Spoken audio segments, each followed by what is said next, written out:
মাছের টক করব, সর্ষে একটু হলুদ দিয়ে বেটে নিলাম। এই মাছটা তো লেবুর টক করব, আর তেলটা গরম হয়ে গেছে, একটু সর্ষে আর পাঁচফোড়ন আমি দিয়ে দিলাম। সর্ষে পাঁচফোড়নের সুন্দর গন্ধ বেরোনোর সঙ্গে সঙ্গে আমি বাটা সর্ষেটা, যে সর্ষেটা আমি হলুদ দিয়ে বেটে রেখেছিলাম, সেই সর্ষেটা আমি দিয়ে দিলাম। এবার দেব খুব অল্প একটু নুন, 3টে মাছের টক হবে, বেশি নুন দেবো না। দিয়ে এর মধ্যে আরেকটু জল দেবো, ফুটে গেলে মাছগুলো অ্যাড করব।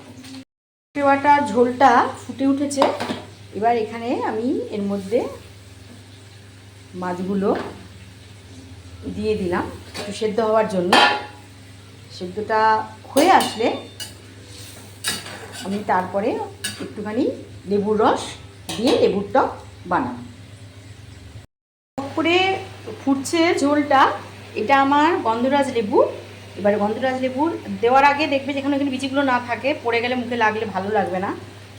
এবারে আমি জাস্ট এই গন্ধরাজ লেবু লাস্টে এইভাবে সুন্দর করে রস করব, বেশি করা যাবে না, তেতো হয়ে যাবে।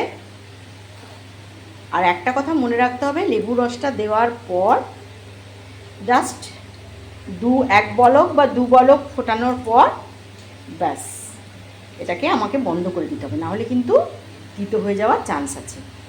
হয়ে গেল একদম গন্ধরাজ লেবু দিয়ে মাছের পাতলা হালকা টক, দারুণ লাগে খেতে। দিয়ে দিলাম অল্প করে, খুব অল্প একটু মাছের মাথা পড়েছে তো, বেশি কিছু দেবো না, অল্প করেই ঘি দিয়ে। বাঁধাকপিটা একটু অন্যরকম করে রেখেছি আজকে, মানে ঝিরিঝিরি না করে একটু খাঁচা খাঁচা করে কেটে করেছি অন্যরকম। তো এই পদ্ধতিটা কীভাবে করেছি এটাও আমার চ্যানেলে আজকে দিয়ে দেবো। আর যেটা দেখাবো, চলো আমার সঙ্গে। একটু এই যে মাছের টক করলাম, এটা হচ্ছে ভোলা মাছের লেবু দিয়ে, কাগজি মানে কাগজি না, এটা হচ্ছে গন্ধরাজ লেবু দিয়েই টকটা করেছি।